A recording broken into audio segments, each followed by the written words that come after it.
دیگر سوالی کردن ختم قرآن چی معنی دارد و قرآن را به تاجیکی خوانی ثواب دارد؟ البته به تاجیکی هم که خوانی شوی قرآن، به هر زبانی که قرآن را میخوانیم البته ثواب دارد، ولی با زبان نازل شدگیش که زبان عربی است ما خوانیم، این نور با بالای نور میشود.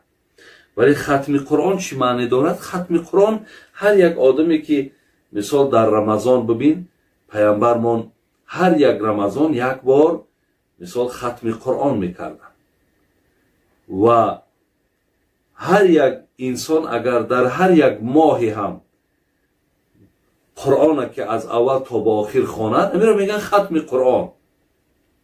ولی اگر مقصد اگر به شرطی که برای مرده ها و برای زنده ها یک عملی صالح است.